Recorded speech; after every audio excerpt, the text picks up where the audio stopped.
एक छोटे से गांव के किनारे टूटी फूटी झोपड़ी में एक कुत्ता रहता था। उसका नाम था टमी। उसके साथ उसकी छोटी बहन चिन्नी रहती थी। दोनों अनाथ थे, न मां न पिता, बस एक दूसरे का सहारा।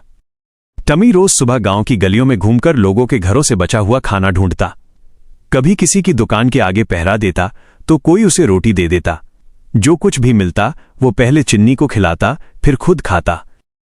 चिन्नी बहुत मासूम थी। उसकी आंखों में बचपन की चमक थी, लेकिन उसके पास खेलने के लिए कोई खिलौना नहीं था। जब वो बच्चों को खिलौनों से खेलते देखती तो चुपचाप दूर से बस देखती रहती। एक दिन टमी ने तय किया, मैं अपनी बहन के लिए एक खिलौना जरूर लाऊंगा। कई दिनों तक वो शहर की सड़कों पर भटका।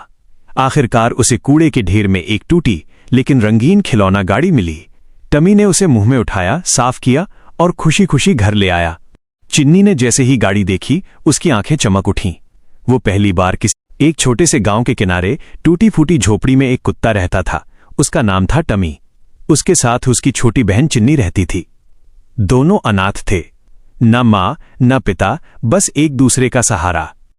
टमी रोज सुबह गांव की गलियों में घूमकर लोगों के घरों से बचा हुआ खाना ढूंढता। कभी किसी की दुकान के आगे पहरा देता तो कोई उसे रोटी दे देता।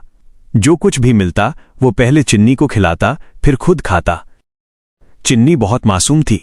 उसकी आंखों में बचपन की चमक थी, लेकिन उसके पास खेलने के लिए कोई खिलौना नहीं था। जब वो बच्चों को खिलौनों से खेलते देखती तो चुपचाप दूर से बस देखती रहती। एक दिन टमी ने तय किया, मैं अपनी बहन के लिए एक खिलौना जरूर लाऊंगा। कई दिनों तक वो शहर की सड़कों पर भटका। आखिरकार उसे कूड़े के ढेर में एक टूटी लेकिन रंगीन खिलौना गाड़ी मिली। टमी ने उसे मुंह में उठाया, साफ किया और खुशी खुशी घर ले आया। चिन्नी ने जैसे ही गाड़ी देखी उसकी आंखें चमक उठीं। वो पहली बार किसी खिलौने से खेल रही थी। उस रात दोनों बहुत खुश सोए, लेकिन खुशी ज्यादा दिन नहीं टिकती। अगले दिन दो बड़े आवारा कुत्ते वहां आ पहुंचे।